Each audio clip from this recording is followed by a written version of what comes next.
What's up, everybody, and welcome to Growing Up Gaming, your weekly podcast where we meet a new person of the internet to discuss their childhood with gaming and how it inspired their lives today. My name is Mitch Bauer. Again, thank you guys so much for returning each and every week. Hopefully you have hit that subscribe button on iTunes or Google Play, so that way you can check out the show each and every Tuesday as new episodes come out. And hopefully you've given us maybe a rating on iTunes or shared it with a friend. If you guys have, I appreciate it very, very much. This week on the show, we have our guest. His name is Eugene Belmont. I met this man on the Kinda Funny Facebook group. He is also a contributor to the website of cultureofgaming.com, and he is also on the Gaming Culture Radio podcast. So he shares his stories of him growing up in a different country, and also how gaming has changed since he's had his new baby. If you guys want to ever be on the show, feel free to send me a tweet at MitchPower1116, or go ahead and send a tweet to the podcast Twitter page, which is at GUG Podcast. Again, thank you guys so much for listening, and without further ado, let's get things started with Eugene Belmont. Do you remember what initially got you started? What got you interested in gaming in the first place? I started gaming as early as I can remember. My father was in the military, so we grew up in South Korea. So I had a Japanese Famicom, and I remember playing on it. And something really interesting too, growing up in South Korea, there's a lot of like flea markets and kind of. I remember going down into like a Subway, and they used to have these little corner shops in the Subway where we used to pick up pirated. I now realize they're pirated Famicom games, to where there's like 150 games on one cartridge. And that was my earliest memory, was going to these little shops and just getting hundreds of games on one cartridge. And some of them I can remember, some of them I recognize now as an adult. But as early as I can remember, I was like maybe 2 years old. And I know we had an Atari as well. I remember playing on the Atari, and then we finally got a U.S. edition NES, and I had a little adapter that would work with the Famicom games that I had, and we brought that to the U.S. So I played the NES for a long time, played a lot of Japanese language Famicom games. Didn't really understand them, but I was able to play them and had a lot of fun with them. That was my earliest memory. Yeah, I was going to say, that's kind of a different thing, like trying to think like, especially in a different language, especially that young. I mean, usually most kids are impressionable at that age where you can help teach them a second language earlier and it's easier.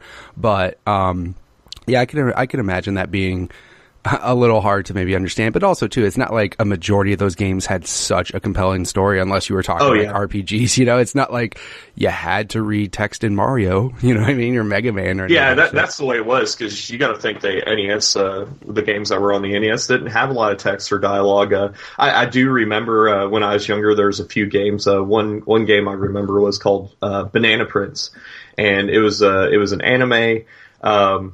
But they released a game for it, and there were some like little game shows in the game that you had to beat to progress in the game. So I had to remember as a child the characters. I didn't know what they meant, but like the language characters, to where I had to select a certain option to continue on in progress in the game. And if I got one wrong, I would have to start over, and I would have to start the entire game over. Right.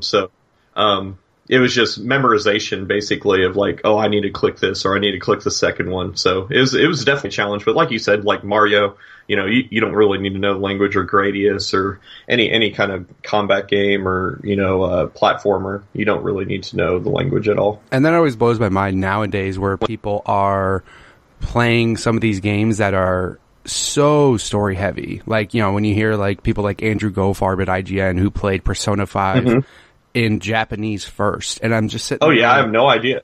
And he doesn't know the language. He doesn't know the language. So, I mean, that's such a story-heavy game. Like, how do you even... You would have to stop and figure it out somehow, and that had to take twice as long to do. Like, that's just insane to think absolutely.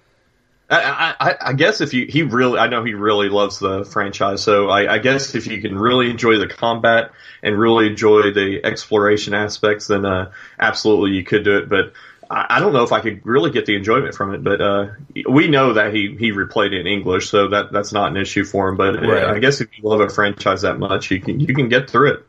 Yeah, I mean, just unless you have somebody that fluently knows Japanese that sits right next to you the whole damn game, like, do what's he saying? Do what's he saying? Because I can't imagine trying to translate that, like, on the fly and trying to figure that out. That, like I said, like, you know, like you just said, that doesn't seem like it would be too much of an enjoyment, but also you're just so excited to have it early ahead of time that you don't give a shit. You're just like, nope, I just want to keep playing this. Did you actually have, like, I mean, most games at that point in time were actually made in Japan. So I was trying to think if there was any, like, American games that you didn't actually get to see until you got to the States. Oh, I can't really think of a lot because, like I said, you know, most games back then were made in Japan, but Right. I can't really think of any that before I came to the States. Really, what was prevalent for me when I came back to the States was the SNES when I got to it. But I remember the majority of the games I played were some of them were English translations on pirated carts. The majority of them were Japanese, but I wish I could remember some of the titles that I played so I could go back to them actually because. You know, that's just what I remember from gaming. So, I remember Banana Prince. I remember, I was actually talking, with a guy when I was waiting in line, for the SNES Classic this last week. We were talking about, Samurai Pizza Cats. So there's an anime in the US called Samurai Pizza Cats. And in Japan, they made a game for it. And that was one of my favorite games, to play. So, but there's, a whole list of games I can remember. I can remember the images in my head. I can remember the sounds, but I don't remember the name. I don't know the name of the game, so I'd love to play like a ROM of it or something. But unfortunately, I don't have those titles anymore, and I actually have a story for that too, where how I lost my Famicom collection and lost my original SNES collection as well. Well, we could hear that because I'm sure it's a really sad story, but yeah. It is a very sad story. So I can go ahead and get into it. Absolutely. So, whenever I was around 9, maybe 9 or 10, when the PlayStation came out, I really wanted a PlayStation. I had only had a Nintendo, Super Nintendo, and N64 at the time, and I was kind of getting bored of them. I was getting bored of them a little bit, so I'm like, I want a PlayStation. But unfortunately, we didn't have the money to go just buy a PlayStation. So my dad offered to me, he's like, hey, you can sell your SNES and SNES, you know, since you don't play it that much anymore. And I'm like, yeah, I guess I could. So we went to a pawn shop, and I pawned my entire collection of NES games, all these pirated carts I had. I probably had those Famicom carts, I want to say maybe 50. And then I had the US releases as well, so I had a bunch of NES cartridges. I had my NES, I still had the box. Had everything. I was a collector from the get-go. And then I had my SNES, and I had titles like Super Mario RPG, I had Earthbound, I had Final Fantasy II, I had Breath of Fire. I had tons of great RPGs that I loved on the SNES. And in retrospect, I wish I wouldn't have done that. You know, I pawned all these games, and I think I got $80. And at that same pawn shop, yeah, exactly. At that same pawn shop, they had a PlayStation for $70, and then I picked up Final Fantasy VII. I want to say for around $10 or $20. I think my dad gave me some money so I could still buy like a memory card and things like that. So I got rid of both these collections, and we all know how much Earthbound is worth. Even Super Mario RPG is worth a good amount of money. All those SNES games are worth a good amount of money now. And then I went back in the shop like a week later, and they had my SNES for like $200 with all the games, and then they had my NES for like $250 with all the games. And I remember my dad saying, "Well, that's business. That's how business works." Yeah, and basically. I'm like, so I just learned a tough life lesson as a child. Yeah, I mean, the other thing too, though, is like it's always like easy to look back at the time and go, "Man, I shouldn't have done that." But also, too, I mean, who like. It's so hard to predict what the hell is going to be worth anything. You know what I mean? Like, it's so hard to, like, look back and think, like, man, I shouldn't have done that. But at the time, you were all down to do it. I mean, there's times where, like, I remember I had Parasite Eve for PlayStation 1. Oh, I love that game. Yeah, and I let one of my buddies borrow it, and I never got it back. And he, like, a week later, like, moved and, like, just took it with him, and I never got his number, never found out where he moved to. And of course, you know, I look back and go, man, I shouldn't have done that. But also too, it's like, dude, I didn't think about that shit then. Like, it's just like, whatever, you can borrow games.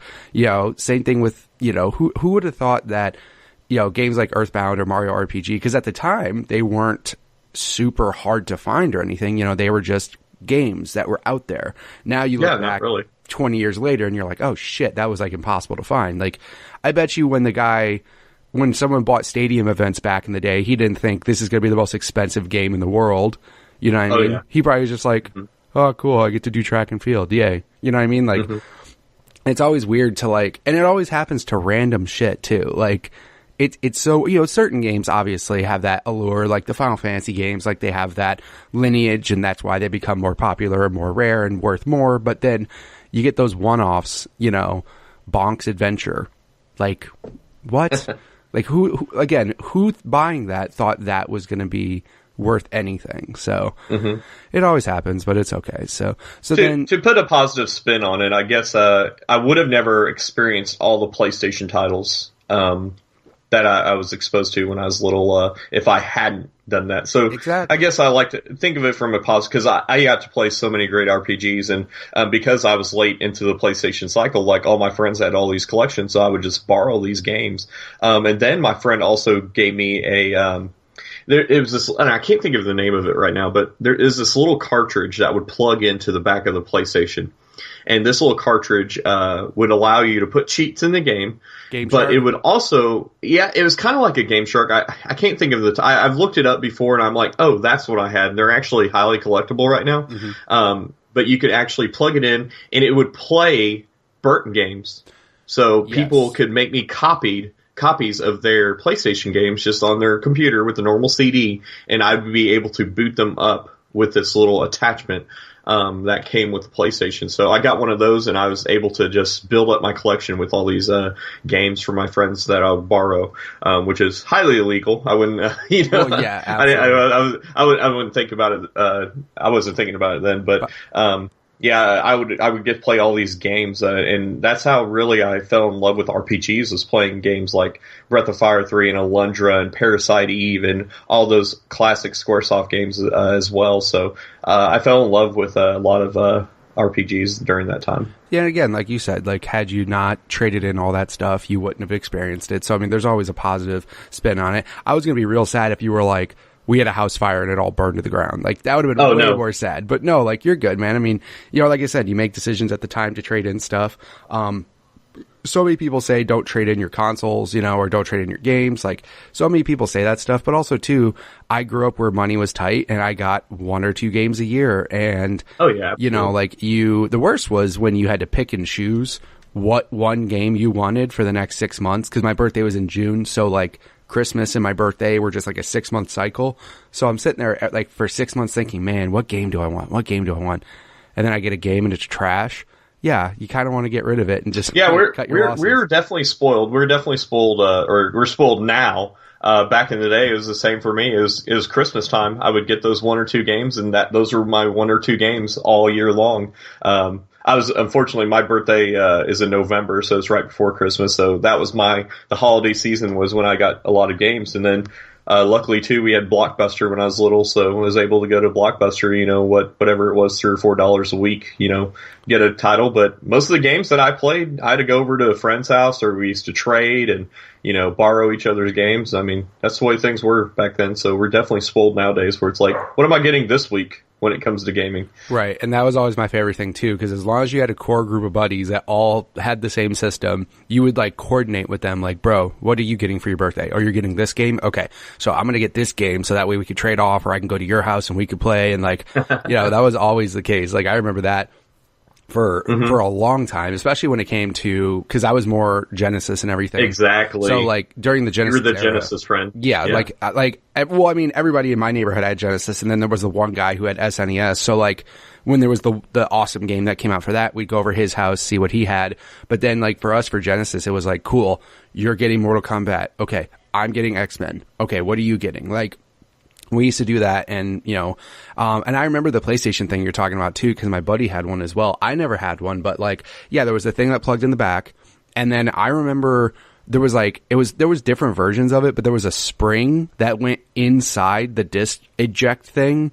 So you would like, it was weird because the one that my friend had, you had to put in an actual PlayStation game until it got to the PlayStation screen to like verify it was a PlayStation game, and then you would open the disc tray, but because of the spring being there, the system wouldn't show that you opened up the system. Yeah. So then you would swap the disc for a burned game, and then it would just play it. And I remember that was like magic at the time. You're like, this is incredible. Because it's like, I mean, you had experience like in hindsight with pirated carts, but like most people didn't. Like, I mean, if most people that I grew up, I remember just having normal games. Same thing with Genesis. Like, I don't remember ever having pirated cartridges or any stuff like that.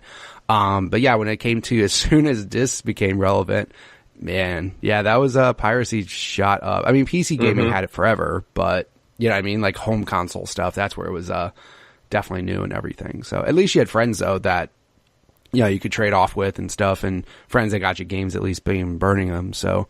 Oh yeah, absolutely. Nothing wrong with that. So then you kind of went from, so you were still playing a lot of the RPGs there and everything. Did you ever have any like siblings or anything to play games with? Did you ever do any like co-op stuff with them?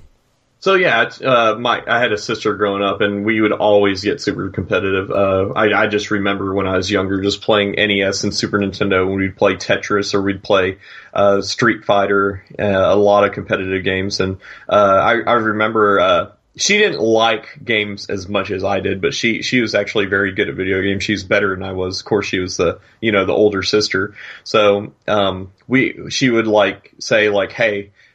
We would set aside a time like on Saturdays and Sundays, you know, when we're out of school, and be like, hey, during this time between 3 and 4, we'll play Nintendo together. And that was one of the best memories I remember growing up with my sister, is just playing Tetris or playing Street Fighter. And then I'd get mad at her and, you know, storm off in my room. But oh yeah, definitely good times with my sister. But she hates video games now. She doesn't play video games. She laughs at me since I still play video games, and I have a room dedicated to gaming memorabilia in my house. I bought a house just so I could have that extra bedroom so I could store all my gaming collection stuff. Because after I learned after high school, you know, I'm not selling anything. So now I just keep everything. So I have bookshelves just full of games and collector's items and just things like that. So yeah, that's the funny thing too, because when I bought my house, that was like the number one thing. I was like, where's the room that I have for my stuff? Gaming room? Yeah, basically. Like, because I mean,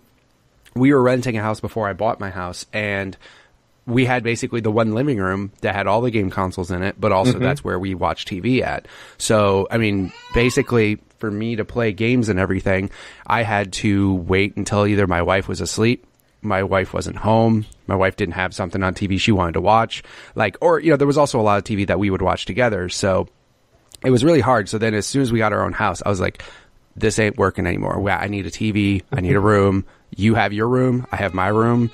You know, we still watch TV in her room mostly, but then when she's watching shit I don't care about, I can just go to my room, play my games, do my thing separate from her. So that was like the number one thing I wanted as soon as I got my house. I think what it came down for me was, you know, I was the same way. I rented apartments. I had my own apartments and everything. And I would have like in the living room, like my Nintendo posters. I would have video games laying around, the Xbox, and like I would have like a Final Fantasy figure sitting on my nightstand in the living room. So I'm like, I think I need to grow up a little bit, so I'm going to put all my cartoony, you know, kid stuff. I'm 28 years old now, so I need to put all my stuff in one room where you can see it if you want to, but just anybody visiting, you know, doesn't have to look at a Mario Kart poster in my living room hanging above my TV when they come over. So I think that's what it came down to for me. Yeah, my wife is, I mean, she plays games and stuff. She doesn't play as much as I do, obviously. She's not into it as much as I am. She has her one games that she, you know, kind of gravitates towards. But as far as it goes, like, she basically will, she's not really upset about the game stuff, but also, too, she doesn't want it in the living room. Like, she has her stuff and she wants to decorate it the way she wants it and everything. So that's basically how we have it and everything. You know, in my room also, too, though, I'm not one of those that has all these game posters or all these, you know what I mean? Like, I have select things that I gravitate towards, but otherwise, for the most part, it's pretty chill. Mm-hmm. Yeah, and my girlfriend's the same way. She, after we just had our baby 7 months ago, so after we had the baby, we kind of cut back on gaming a lot, but she hardly plays anymore. She plays her DS once in a while. She has Pokemon Sun and Moon, and we're going to get Ultra Sun and Moon whenever it comes out this November, but Yeah, same thing. Whenever she's in the living room with the baby, watching TV, playing with her, I gravitate towards my game room and go chill out in there. Right. Well, congrats on the baby, because that's always fun. How I speaking of baby, there's my. I hear you have kids too. Yeah, I have 4 kids. So yeah. Speaking of babies and stuff, how has that changed since you've become a dad? How has your gaming habits changed? So babies are expensive. So no. So it kind of changes my mindset of what I need to buy and what I'm able to purchase. I don't buy every AAA title that comes out anymore. I used to buy every AAA title. I used to try to get the collector's edition. It wouldn't be a question, like the Xbox One X coming out, I'd be able to pick it up. But now I got to think, well, now I have a daughter that I need to buy Christmas presents for, so yep. I can't buy an Xbox One X. So I can't buy, there's so many great games coming out this holiday season. Assassin's Creed, Shadow of War, Call of Duty, you got Super Mario Odyssey. I'm going to have to pick one of those this holiday season instead of all of them. So, it doesn't bother me too much because I don't have the time for it anymore with work and, with baby, but it kind of adds more pleasure to what I do get to buy and what I actually do get to play. So it does make it more enjoyable, and it makes those moments so much more appreciative as an adult. So, but, it's great. I love my baby. I'd do anything for her, anything that I need to do. So definitely she's definitely more of my focus than video games and collecting. Right. And I've noticed that as well. I mean, obviously, once you have a kid, let alone multiple kids.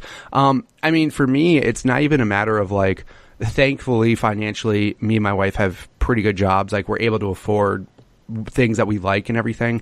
However, it's a matter of time. Like, I just don't have time. So I've gotten to the point where now, like you said, like October alone is insane. Like there's so many games coming out in October to the point where I'm sitting there going, I wouldn't say I was one of those people that would buy every game all the time, but I was one of those that would buy more games than normal. You know what I mean? I would buy like not just 1 or 2. I would buy 3, 4, 5 or whatever.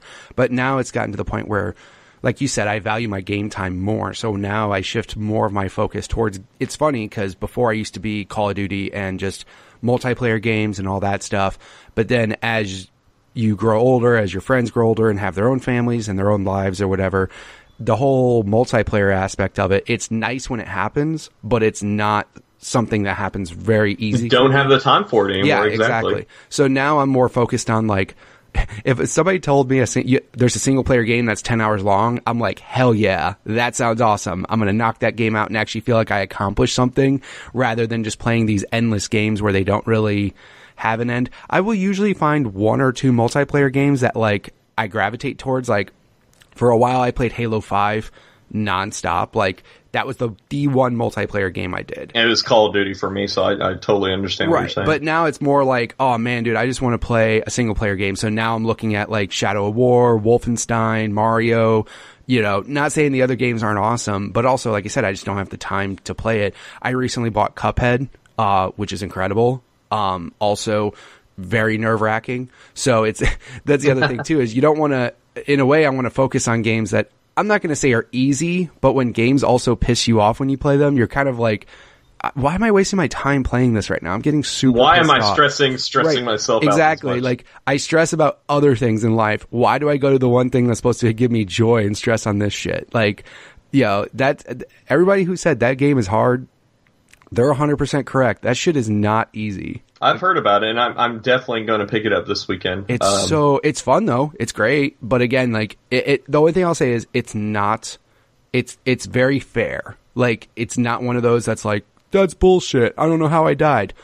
No, you knew how you died. You knew how you died, but it's just like you have to have that level of like, at least you understand everything. Like you can understand, okay, this happens when this happens, but when they throw 9 of them at you at once and your brain just fucking stops for a moment, that one moment you stop, you're gonna get hit and die. So yeah, it's so is it at least rewarding to where yes, when you do get past that one part, you're like, yes, so then it's on to the next 100%. Yeah, I don't think I've had that feeling in a game in quite some time. Like, most games to the point are easy now to where, and again, back in the day, they sure as hell weren't. But now the games have gotten kind of easier and easier where there's less of a challenge. And I'm not saying like I'm so good at games that all games are easy, because that's definitely not the case. But I just feel that games now aren't as difficult as they used to be. Oh no. So now they basically have it to where, you know, as long as you play the game and as long as you kind of understand it, but also too, there's certain games where you get so powerful that it is easy and it's not hard to do at all. But this game is definitely one where you get to a point and you're like, all right, I have to figure this out. And then you get a little bit further and then something new gets introduced. You're like, okay, I've gotten to this point. Now I know this new thing. Now I have to figure that out. But then when you beat the boss, yeah, you feel awesome. Like, you feel awesome. You're just like, yes, that felt great. Like yesterday, I literally was stuck on one boss, probably like 2 hours. And oh my God. Yeah, I was like, just my brain was hurting. And then finally I was patient and I did it. And after I did it, I just stood up. I was like, hell yeah. And I was like so psyched. But also, I threw my controller yesterday, which I haven't done that in a very long time either. Since the Halo days, probably, yeah. For me, the only other game I threw my controller on was Ninja Gaiden. For Xbox, the original Ninja Gaiden. Oh yeah, Ninja. Yep. I forgot the name of it, but was it 2? Ninja Gaiden 2? Or no, there was just the first original OG Xbox. There was just Ninja Gaiden. Oh yeah, and Alma, that bitch. Yeah, dude, I literally got so mad. I was in my apartment, literally, and these were wired controllers, and they had that breakaway cable on the Xbox, thank God. Literally just stood up and whipped my controller across my apartment and did not care. That was the only time. And then the very next day, I beat her first try, so whatever. Yeah, definitely had those times, Call of Duty matchmaking online, so yeah, back in the day, but same thing. But I did have that experience recently with a game to where it just, they're so much more difficult. They were so much more difficult back in the day. Like you said, I remember playing Ghosts and Goblins on the NES when I was younger, and I could just fly through that game. But after playing it on the NES Classic, whenever it came out, and going back to it, I can't even get past first level. Because I've been so used to games like Call of Duty or Destiny, where it's just you go with the flow. But I played Ori in the last few months because I never got to play it when it was released, and after the Will of the Wisp was announced last E3, I'm like, well, I need to go back and check Ori out. So I played it, and that game is challenging. Yes, that game is tough. So I'm excited about getting into Cuphead and trying it out for sure. This week I've just been stuck on since I got the SNES Classic a few days ago. I was playing Super Mario RPG until like 2 this morning, so forgive me if I sound a little bit tired, but that's the reason I'm tired, because I was sucked into that game. No, I was playing Cuphead last night too, so believe me, I'm just, you know, it's just I'm super. The game Cuphead's not terribly long, but again, the only thing is it's as long as how bad you suck at it, because it's like, how many times are you gonna die at each of these bosses? Because I mean, there's certain bosses that I've gotten to and I've beaten, and I'm like, oh, that wasn't too hard, and then I go online on Reddit and read like, how the hell do you beat this guy? And I'm like, really? That guy? I was fine on that guy. This guy's where I had the problem. So, you know, except for Mario RPG, it's funny because I've personally never played it, not shitting on it, just never had a chance to play it. And, but those games back in the day, those RPGs, it wasn't a matter of, oh, I suck. It's just, they were long. They were just like really long. And games. See, Super Mario, you need to play Super Mario RPG. If you like Squaresoft games at all, it's a perfect collaboration of Squaresoft and Nintendo, putting Nintendo characters in a RPG universe.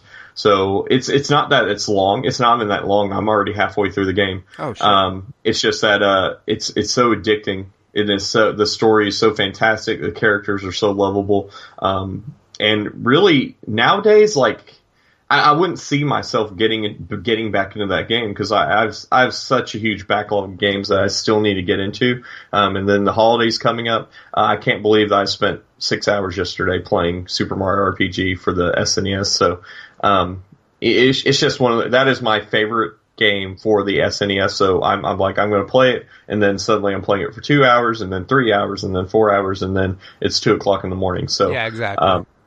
So it was just more nostalgia is what it was. I'll probably beat the game tomorrow or something like that. That's the other thing you'll start as you have kids and stuff, backlogs. The other thing too is just wait to buy games. Like, just don't buy them right away. Like, obviously buy the games. Save some money.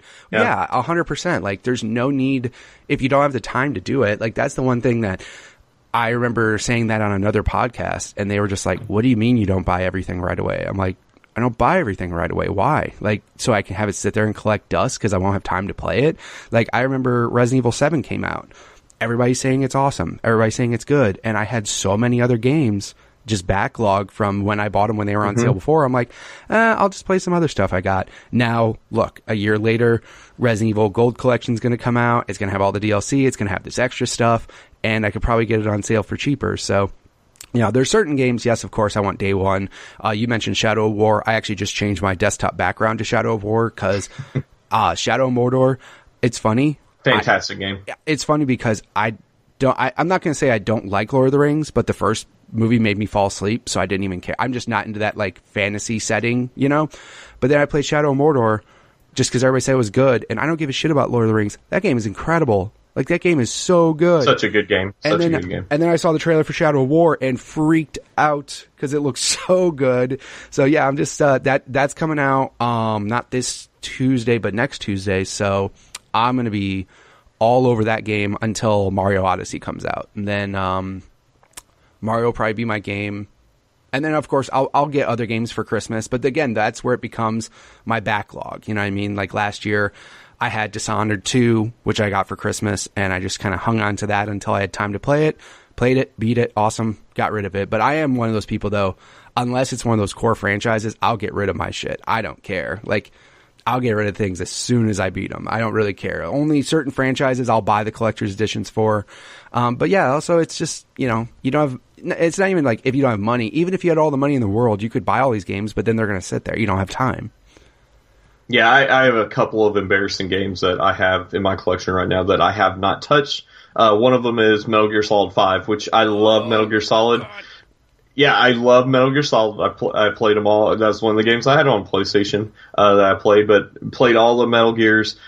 Still haven't played it yet. Now here it goes. It's PS Plus has it for free, and I bought the collector's edition with the robot hand, and it's sitting there in a box. And now I get to play it while it's on PS Plus. Right. Also, The Witcher. I bought The Witcher day one and still have not played it yet. And actually, I bought it 2 times. I bought it for PlayStation 4, and then a couple of months ago, I'm like, you know what? I want the complete edition for the Xbox, because I kind of switch back and forth where I lean towards PS4 once in a while and I lean towards Xbox. So I'm like, I'm playing more on Xbox One right now, so I'm going to pick it up. Both of them are just sitting there. Yeah. And I haven't touched either of them. And the same thing with Persona. The Persona 5, still haven't touched it. Just so many games. So I understand completely about not picking up games day one. And most of the holiday games like Shadow of War, Call of Duty, I'm going to wait until Black Friday. That's the other thing too. Black Friday is a godsend for gamers, especially dead gamers who don't have time. You wait a month, literally wait half off. They're going to be half some off. Some of those $60 games, like $25 at the holidays, at tops $25, $30. So just wait. Especially some of the games that aren't as popular, which really sucks to say because you don't want to say they're bad, but they just don't have that allure. Like example, Wolfenstein 2. I bought the first Wolfenstein, the New Order or whatever, when that came out. And I remember it wasn't really hyped up, like a lot of people played the preview events and they said it sucked because that first level is awful. It's so bad. Then when you get past that, it is incredible. And it's the weirdest game I've ever seen do that. Like if people get to that first level and stop, they're doing such a disservice because the rest of that game is so good. And that game, I have a feeling, is going to come out. And of course, you're going to have your people that like it, but it's not going to blow up the shelves because of other games that are out. So then I'll wait a month and it'll be $25 or $30 on Black Friday. Might as well just do that then. So yeah, that's always, you always got to do that stuff. But I'm right there with you with Metal Gear 5. I bought it. I got it for Christmas and it sat for like almost a year. And then again, there was that dry spell where instead of buying new games, I just went to my backlog. Mm-hmm. And, Witcher, I bought Witcher day one because everybody said it was awesome. But that was one of those games that fell victim of this game is too much.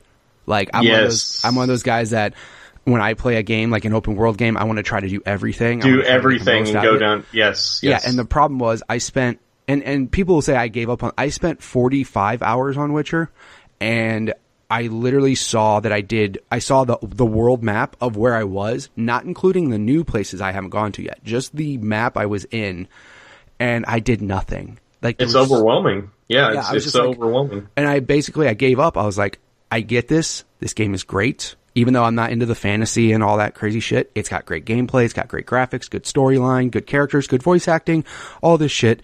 I'm done. I've played enough of this. I'm going to move on to the next game. And Metal Gear, it's funny because Metal Gear is overwhelming as well. Like, it's big. Dude, it's really big. Mm-hmm. But for some reason, that gameplay loop is damn near perfect. Like, it will just make you want to keep playing it. But it is a type of game. Please don't follow the story, because that story, I don't give a shit if you played every other Metal Gear. That story is ridiculous. Confusing. It's ridiculous. All Metal Gear stories are confusing and except for, like, some of them, like Metal Gear 1 for the most part, I thought was like by itself a good story. Like, that alone, that contained story, you're like, I can see how this story makes sense in a way. But, like, as it gets down the line, 2, 3, 4, all these other games and stuff, 3 had a really good story as well. But, like, dude, 5 is fucking bananas. Like, it does not make sense. I literally got to a point where I was like, what the hell's going on in this story? And I would just skip cutscenes because I didn't care. I was just like, I really don't care about the story. Let me just get to this gameplay, because the gameplay is so good. But yeah, again, there was still 1,000 things I could have done in Metal Gear, and I played that game for, like, I think I want to say like 50 or 60 hours, played it, beat the game, did like all the missions, and then there was still 100 side missions. All those side missions, yeah. And I was just like, no, I'm good. I think that's my problem with my backlog, because I look at The Witcher, and I look at Metal Gear Solid 5, I look at Persona. Before that, Horizon was on the list, which after Breath of the Wild and Horizon came out at the same time, so close, and I stopped playing Horizon so I could play Breath of the Wild, and I could not play Horizon after Breath of the Wild because the gameplay is very similar, the RPG aspects, the adventure aspects. But in Zelda, I can climb everything, I can jump off everything. You can't do that in Horizon. So I had to stop playing it, and I'm like, I'm going to pick up this game 6 months from now. But my issue with video games is I'm like you, to where if it's a game, especially like an RPG or an expansive game like Metal Gear Solid 5, I have to do everything. I look at the platinum trophy, or I look at the achievements, and I'm like, I've got to get all these achievements. So I'm kind of anxious of playing The Witcher, because I want to just play it and get it over with, just so I can say, oh yeah, I beat The Witcher, or I beat Metal Gear Solid 5. It's great. I want to have that. I want to be able to say that, but I know that if I put Metal Gear Solid 5 in my console, that's the game I'm going to be playing for 2 weeks straight. And that's all I'm going to be thinking about for 2 weeks straight, so, especially since I have so many other games to play right now. So yeah, that always happens and everything. So again, like, just wait till there's a dry spell, which now dry spells don't really happen that much in gaming anymore. Just because, like, the dry spell used to be after Christmas. Now after Christmas is stacked. Now it's like the dry spell is from like May until summertime. Like, it's like summertime. Yeah, like summertime. May until August. That's your dry spell to knock out your backlog, and then as soon as September hits, it's just boom, boom, boom, boom, just all these games coming out. So let's actually go back to what. So you had PlayStation, and then did you kind of continue down PlayStation's route? Then did you ever go back to Nintendo for 64 or GameCube or anything? Well, whenever I had my PlayStation, I already had a 64, so I'd hung on to it, but there wasn't just anything in the 64 library that really captured me. I had Super Mario 64, I had Ocarina of Time, Majora's Mask, Harvest Moon. I had a few games, but there wasn't a whole lot in that catalog, that library.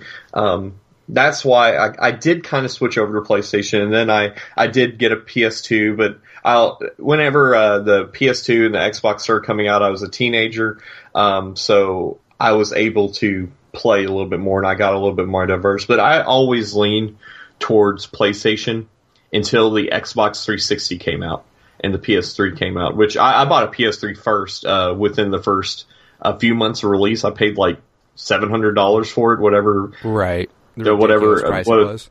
Yeah, 32 gigs or whatever it was for the smallest version. Right. So, something dumb. But I got the PlayStation 3, but whenever multiplayer gaming started getting big, and I picked up a 360. All my friends were playing Halo, they're playing Call of Duty. That's when I switched over to the Xbox 360, and because that's where all my friends were, and they had the infrastructure, they had the multiplayer that worked, the chat that worked, the party system that worked.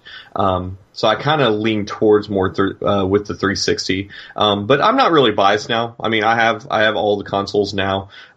They just sit there collecting dust, like my Switch right now. But once in a while, whenever that game does come out, like Odyssey, which I definitely will be picking up this holiday season, that is one that is non-negotiable. So I do have my list of non-negotiables that I do have to pick up day one, and one of them is Super Mario Odyssey. But I don't lean a specific direction. Right now, I'm stuck on my Xbox One because I'm playing Destiny 2 right now, and that's consumed my life for the last 2 weeks because that's where all my friends play. So leaning towards the Xbox One right now, but I jump around between consoles. But I was definitely, at first I was a Nintendo fanboy, and then I was a PlayStation fanboy, and then I became an Xbox fanboy. Now I'm just completely unbiased. I play all around.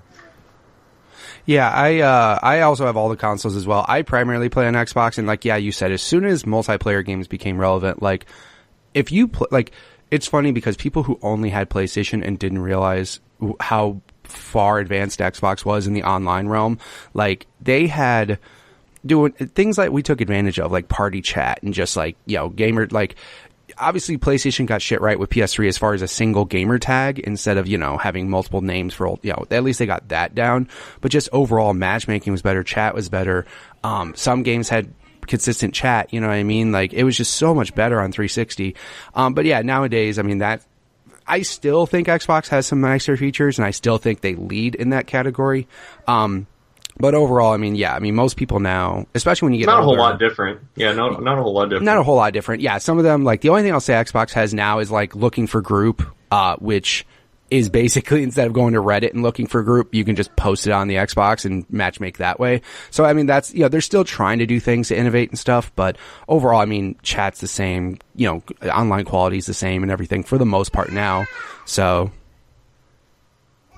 Yeah, except for the Switch. They can't. Yeah, Nintendo can't get it right for some reason. Come on, Nintendo, get it right. Nintendo is fucking up so bad in that category. like Nintendo, again, I just don't think they care. They're just like, we don't give a shit about that. Like, it's sad because a lot of people need to, though. They so need many to. Other people do. Because I care about it, and I love Nintendo, but whenever it comes to Splatoon or Mario Kart, I want to be able to easily, like, here's my friends, I want to add them to a party, I want to chat with them. I can't do that. I can't do that. You don't want to hook up your phone to a headset to your Switch? No?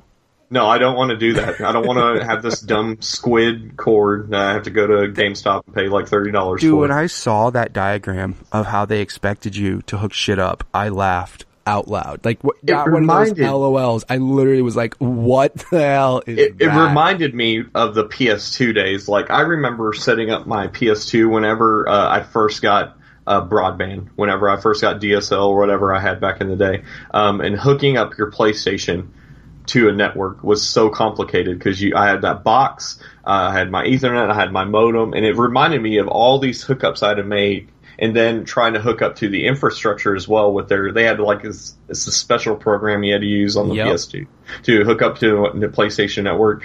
It reminded me of that, and that was how long ago was that? 15 years ago? Yeah. And like, Nintendo still can't get it right. Yeah. I mean, they can't make a Bluetooth headset that works with, or they could have made like the Pro controller have a headset jack. I mean, there's so many things that they could have done, but they decided that, you need to have a cell phone and download this app and then buy this squid thing with like 5 cables attached to it, and then you can't even hook it up to your Switch in dock mode. It has to be in handheld mode. Right.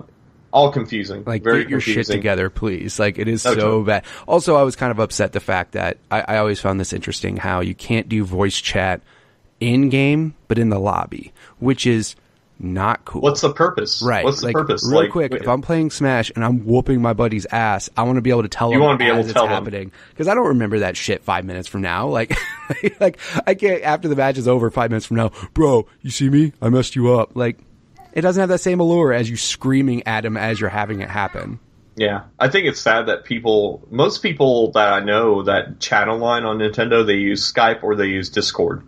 they create a lobby on Discord, and that's how they chat with each other. So they're using their phone, same as Nintendo would expect you to use, except I didn't have to buy this dumb peripheral that hooks up in my game. So get your shit together, Nintendo. Yeah, get your shit together, Nintendo. That should be a hashtag. Hashtag get your shit together. It probably already exists in 20 different forms. Yeah, that's how it was. Well, I also felt that way about PS3. Example, I remember Killzone 2 came out. And again, I was more Xbox, like heavy Xbox, and then I had a PS3 for exclusives. And I remember getting Killzone 2. I'm like, wow, this game's actually not terrible. Like, this game's kind of fun. And then, but the chat was so bad. And I was just like, guys, can we please, everybody just turn on their Xbox, get into a party chat, and then we'll go fucking play Killzone. I remember that, not with, I remembered it with Resistance. Yeah. The party chat in Resistance was horrible. To just not party chat, but to just talk online with people is ridiculous. Like, it's so bad. But also, too, things that we take advantage of now, you know what I mean? Like, talking during loading screens. Like, some games had that and some games didn't. And then as soon as Xbox came out with party chat, because I remember when I first got my 360, it had private chat where you could just one-on-one would talk with somebody. You know what I mean? It wasn't a whole party. It was just like you and one other person could talk no matter what you're doing, which at that time was like incredible. And then literally when they did that big Xbox update, they were like, oh, by the way, 8 players. And you're like, what the fuck? Like, what are we, and then now, dude, on Xbox One, it's up to like 16 people. I'm like, 8 people in a party chat alone is chaotic. I can't imagine adding a single person more. And now you're like, oh, you could do 16 if you want. Like, sure, why not? That sounds so fun. We had I'm on another podcast, and we're having this debate about party chat. And let me get your opinion on it. But in a way, party chat itself has ruined the socializing aspect of Xbox Live or PlayStation Network. How do you feel about that? Because that's how the majority of the people I play games with, that's how I met them. We would randomly play NHL online, or we would randomly play Call of Duty online, and we're like, hey, let's be friends. We talk, let's be friends, and we would add each other in friends list. I haven't done that in a long time, because every time I log on to Destiny, or every time I log on to any kind of just game in general, like you said, we don't have to be playing the same game. We can be partying it up, and I can be watching Netflix while you're playing Destiny, whatever you're doing.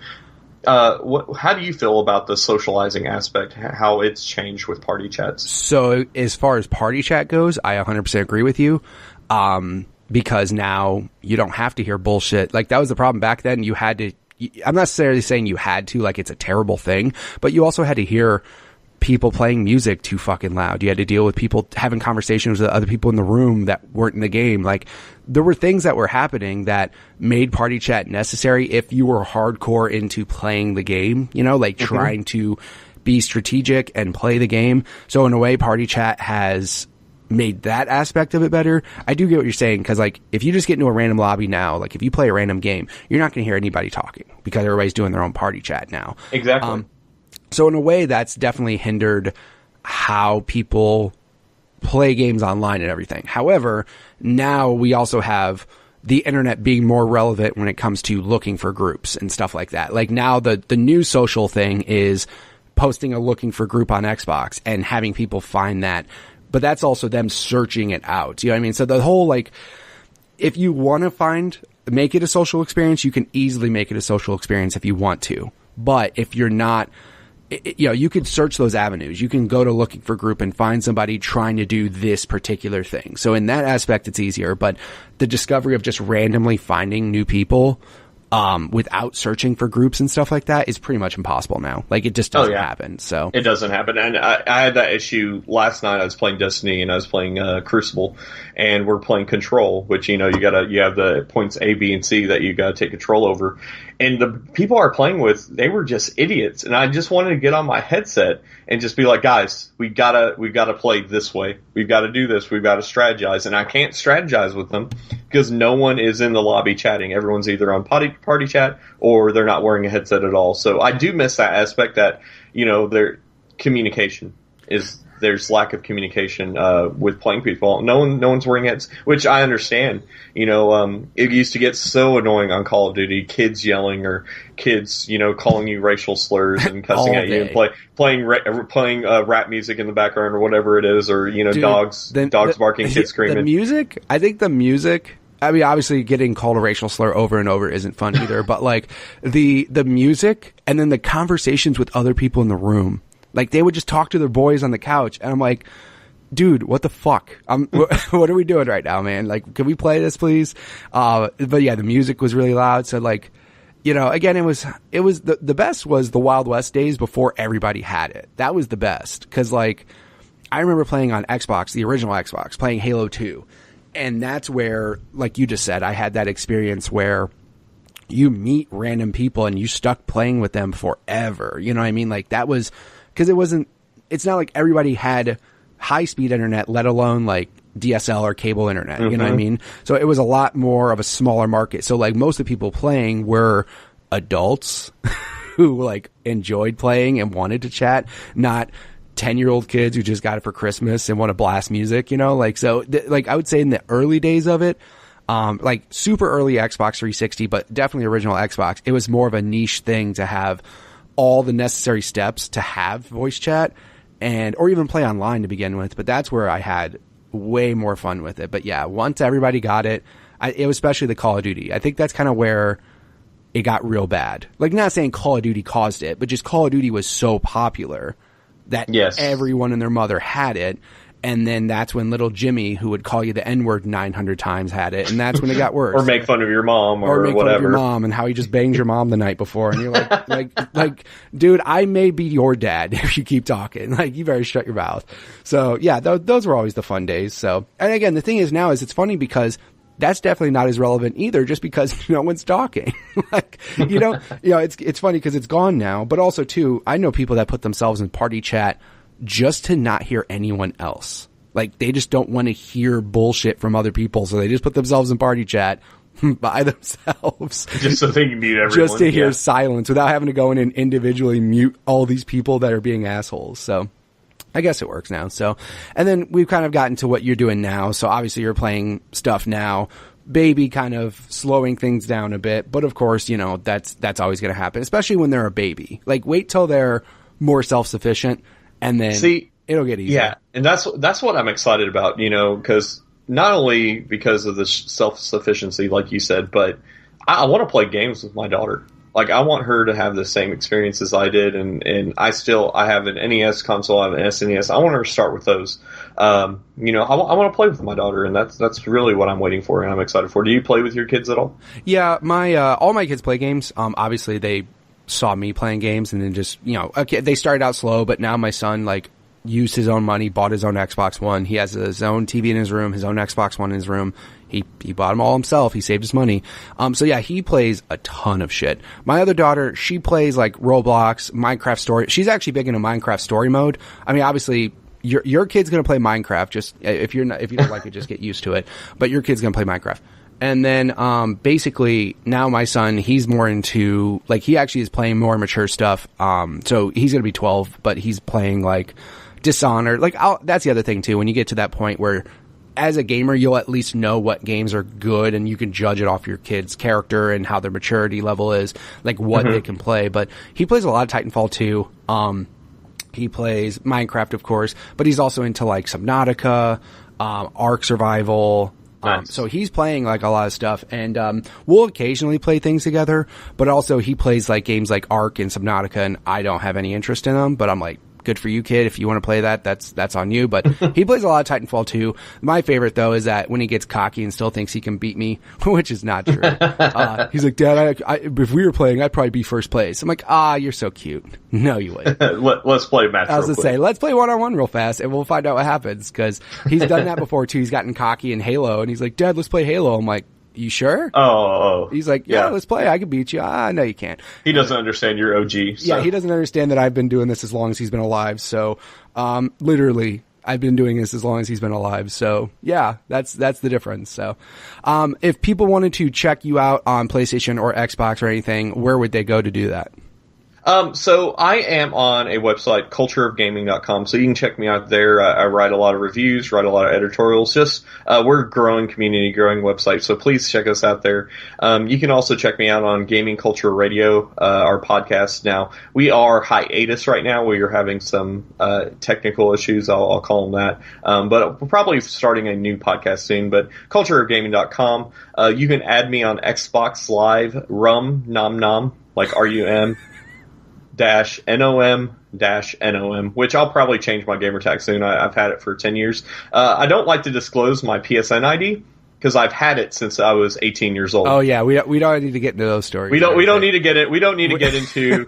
We don't need to get into your preview. I'm an adult now. Yeah. I have a professional job. I don't like to disclose my PSN ID, so if we ever do get to change it, I will eventually put that online to where everyone can see it. But it's kind of embarrassing. It's kind of embarrassing. Of course, it's embarrassing. So. It happened so long ago. We get it. Like we all did embarrassing shit back then, but Sony doesn't let you forget it. Like at least Microsoft to get is like, you want to pay us $10, you can forget anything you want. Like I don't. Even Nintendo gets it. Like right? They have that. They have that 12-digit friend code, sure, but I can change my name anytime I want to, what it looks like to where people can see it. I think the day they announce that, the internet will break. Like, not a Kim Kardashian ass shot, not Kylie's pregnant. Nope. As soon as they put on Facebook, PlayStation finally said you could change your names, fucking internet's going to explode. And then imagine if Sony literally said, you can do it, but it will cost you $30. No one would give a shit. I would pay it in a heartbeat. Everyone I wouldn't even question it. Sony's financials that next quarter would look incredible. Yeah, I think they're holding off until like they're close to bankruptcy and they're about to lose the console war. They're just like, hey guys, for $30 you can change your PSN ID, and their stocks are just going to go through the roof. They'll look at financials and they'll be like, oh dude, this is going to be a good quarter. Hey, figure that shit out real fast. We need some money. Yeah. Exactly. Well, dude, thank you so much for being on the show. I really do appreciate it. And I'll definitely have links in my show notes for websites, podcasts, and your gamer tag as well. All right. Very good. All right. Thanks a lot, man. I appreciate it. All right. See you later. Thank you. All right. And again, thank you, Eugene, for being on the show. Again, if you guys want to check out his work, go ahead and go to the website cultureofgaming.com. You could also check out his podcast, even though it's on hiatus, Gaming Culture Radio. Feel free to give his show a listen. Again, if you guys want to be on the show just like he was, go ahead and send me a tweet at MitchPower1116, or go ahead and send a tweet to the podcast Twitter page, which is at GUG Podcast. Again, thank you guys so much for returning each and every week. Hopefully you liked this episode. Hopefully you shared it with a friend, subscribed. If you guys want to catch more of it, make sure you hit that subscribe button and maybe give us a rating on iTunes. That'll help promote the show and get more listeners. Again, thank you guys so much for returning, and I'll catch you guys next week.